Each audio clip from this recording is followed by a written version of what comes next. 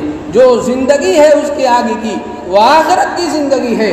اب اس کے اعمال کو دیکھا جائے گا, اس نے اعمال اچھے کیے تھے یا برے کیے تھے, اس نے جو علم سیکھا تھا اس پر عمل کیا تھا یا نہیں کیا تھا. تم یہ سمجھتے ہو کہ علم صرف مولانا لوگوں کے پاس ہوتا ہے, مفتیوں کے پاس ہوتا ہے, حفاظ کے پاس ہوتا ہے, مدرسے میں رہنے والوں کے پاس ہوتا ہے. مسجد کے ممبروں سے جو تمہیں علم دیا جاتا ہے, جو تمہیں گناہوں سے روکا جاتا ہے, جو تمہیں بھلائیوں کا حکم کیا جاتا ہے, جو تمہیں زنا سے روکا جاتا ہے, چوریوں سے روکا جاتا ہے, غیبت سے روکا جاتا ہے, ان کی بکنے سے روکا جاتا ہے, یہ تمہیں علم دیا جاتا ہے. جن چیزوں کا تمہیں علم دے دیا گیا اس سے تمہیں بچنا چاہیے. اگر تم نہیں بچو گے تو تم اس گناہ میں ملوث ہو. اور دوستو یاد رکھنا, یہ ہمارے اندر یہ بیماری آج عام ہو چکی ہے کہ بھلائی کا حکم کرتے ہیں لیکن اس پر عمل نہیں کرتے. اگر یہ چیز ہمارے اندر آ جائے, معاشرہ بڑا خوبصورت ہو جائے, بڑا خوشنما ہو جائے, معاشرے کے اندر بھلائیاں ہی بھلائیاں نظر آئے. حدیث پاک میں اللہ کے حبیب کا ارشاد اور اللہ تعالیٰ کا جو فرمان قرآن کریم میں ہے, امت کو ایسا رہنے کا ڈھنگ سکھایا ہے. آپ کے دل میں اگر کینہ ہے تو آپ اپنے کینے کو نکالنے کے لیے جس کا کینہ آپ کے دل میں بھرا ہے آپ اس کے پاس جائیے.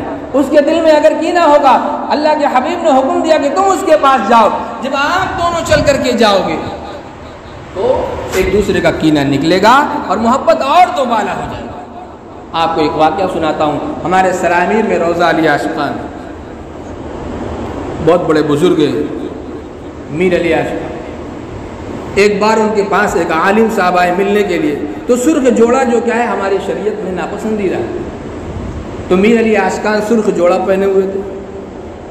عالم صاحب آئے, ناگواری ان کو ہوئی اور کہہ دیا کہ آپ سرخ جوڑا پہنے. اللہ کے حبیب صلی اللہ علیہ وسلم نے منع فرمایا. میر علی عاشقان نے کچھ نہیں کہا, لیکن دل میں تکلیف ہوئی, خاموش رہے. اس کے بعد یہ اپنی جگہ وہ اپنی جگہ. جب وہ گئے رات میں انہوں نے خواب دیکھا. کیا؟ اللہ کے حبیب صلی اللہ علیہ وسلم فرما رہے ہیں کہ وہ میرا بیٹا ہے, اس کو کچھ مت کہو, وہ میرا بیٹا ہے, اس کو کچھ مت کہو. ادھر میر علی عاشقان خواب دیکھ رہے ہیں, ارے میر علی تم اس کو کچھ مت کہو, یہ میری شریعت کا محافظ ہے. ادھر وہ ادھر یہ. چنانچہ ادھر سے یہ چلے صبح میں, ادھر سے وہ چلے صبح میں, راستے میں ملاقات. فرمایا کیسے جانا ہوا, کیسے آنا ہوا؟ فرمایا کہ رات میں نے ایسے خواب دیکھا ہے. انہوں نے کہا رات میں نے ایسے خواب دیکھا ہے, آؤ تمہیں گلے لگاتے ہیں. اس کے بعد دل میں جو غبار تھا وہ غبار صاف ہوا. شریعت اس طریقے سے ایک دوسرے کو ملاتی ہے، جو تمہاری محبت پہلے کم تھی اب تمہاری وہ محبت اور بڑھ گئی۔ چنانچہ میر علی عاشقان کے پاس آئے اور وہیں رہ کر کے اپنے قلب کی اصلاح کرا لی، اور اصلاح کرنے کے بعد ایک زمانہ آیا، میر علی عاشقان نے انہیں اجازت اور خلافت سے سرفراز فرمایا۔